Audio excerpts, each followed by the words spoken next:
La nueva política económica fue establecida por Vladimir Lenin y el gobierno soviético en 1921. Mediante estas reformas, la Unión buscaba alejarse del comunismo de guerra, un modelo económico establecido por Lenin durante la Guerra Civil Rusa en contra del ejército blanco. El comunismo de guerra fue el primer modelo económico planificado soviético.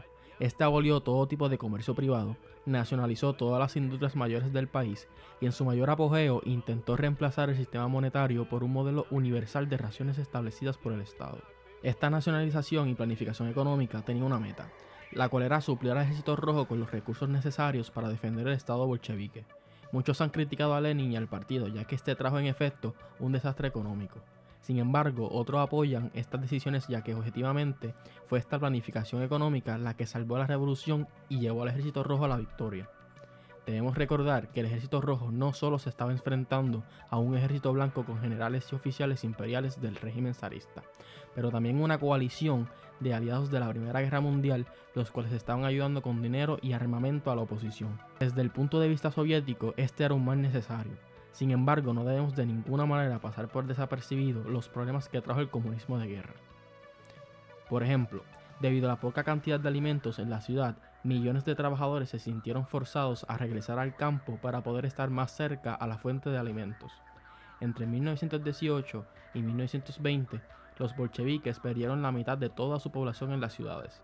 Los campesinos carecían de excedentes, por lo que cuando las autoridades bolcheviques fueron al campo para coleccionar el grano requerido para el frente y la población, encontraron no solo escasez, sino una completa ausencia. Se sospecha que esto pudo haber sido a propósito, ya que en el campo existía una clase capitalista burguesa llamada kulaks, los cuales abiertamente se oponían a la colectivización, y en forma de protesta solían esconder o quemar lo cosechado. En 1921 se establece el NP, para resolver la crisis económica y hambrunas causadas por el modelo económico anterior. Esta nueva reforma buscaba revivir la economía soviética mediante un mercado privado limitado, la reintegración de comercio privado con una economía mixta. Eventualmente, estas reformas crearon una nueva clase social mini-burgués, a los cuales se le llamaba NEP-men. Eran pequeños empresarios que se irían apoderando del mercado local. Aproximadamente el 75% del comercio estaba en manos de los NEP-men. Los NEP-men tenían una oposición en la población debido a que había un temor a que estos de una manera competitiva se apoderaran de todo el mercado y eventualmente llegaran al poder. El miedo a estos empresarios llegó a tal nivel que en un periodo de tiempo se les arrebató el derecho al voto. Lenin fue criticado tanto por el partido como por muchos ciudadanos por estas reformas económicas. Sin embargo, Lenin respaldó su modelo económico argumentando que este solo era algo temporal para poder acelerar la economía y desarrollar los medios de producción. Se les impuso impuestos bastante altos a estos empresarios, para así generar ingresos para el Estado. Esto es lo que Lenin tuvo que decir acerca de la nueva política económica. La nueva política económica introduce una serie de cambios importantes en la posición del proletariado y en consecuencia en la de los sindicatos. La mayor parte de los medios de producción en la industria y en el sistema de transporte sigue en manos del Estado proletario. Esto, junto con la nacionalización de la tierra, demuestra que la nueva política económica no cambia la naturaleza del Estado obrero, aunque sí altera sustancialmente los métodos y las formas del desarrollo socialista, ya que permite la rivalidad económica entre el socialismo, que ahora se está construyendo, y el capitalismo, que intenta resurgir satisfaciendo las necesidades de las vastas masas del campesinado a través del mercado. Los cambios en las formas de desarrollo socialista son necesarios porque el Partido Comunista y el gobierno soviético están adoptando ahora métodos especiales para llevar a cabo la política general de transición del capitalismo al socialismo. Y en muchos aspectos están operando de manera diferente a como lo hacían antes. Están capturando una serie de posiciones mediante un nuevo movimiento de flanqueo. Por así decirlo, están retrocediendo con el fin de hacer mejores preparativos para una nueva ofensiva contra el capitalismo. En particular, ahora se permite y se desarrolla el libre mercado y el capitalismo, ambos sometidos al control del Estado. Por otra parte, las empresas estatales socializadas se están poniendo en lo que se llama una base de beneficios, es decir, se están reorganizando sobre líneas comerciales, lo que en vista del atraso cultural general y del agotamiento del país, en mayor o menor grado.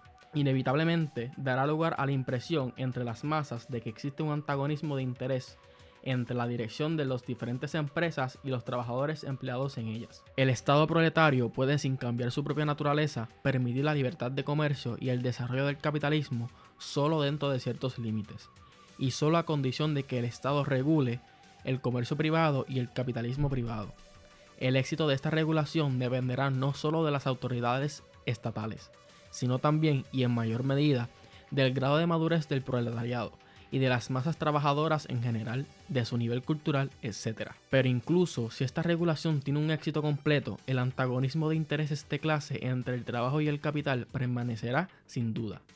Por consiguiente, una de las principales tareas a las que se enfrentarán en adelante los sindicatos es la de proteger por todos los medios los intereses de clase del proletariado en su lucha contra el capital. Esta tarea debe ponerse abiertamente en primer plano, y la maquinaria de los sindicatos debe reorganizarse, modificarse o completarse en su consecuencia. Debe crearse, o mejor dicho, construirse comisiones de conflictos, fondos de huelga y fondos de ayuda mutua. La transferencia de las empresas estatales a la denominada base de beneficios está inevitable e inseparablemente relacionada con la nueva política económica. En un futuro próximo, esta se convertirá en la forma predominante, si no la única, de empresa estatal. En realidad, esto significa que con el libre mercado ahora permitido y en desarrollo, las empresas estatales pasarán en gran medida a una base comercial, en vista de la urgente necesidad de aumentar la productividad del trabajo y hacer que cada empresa estatal pague su camino y muestre beneficios.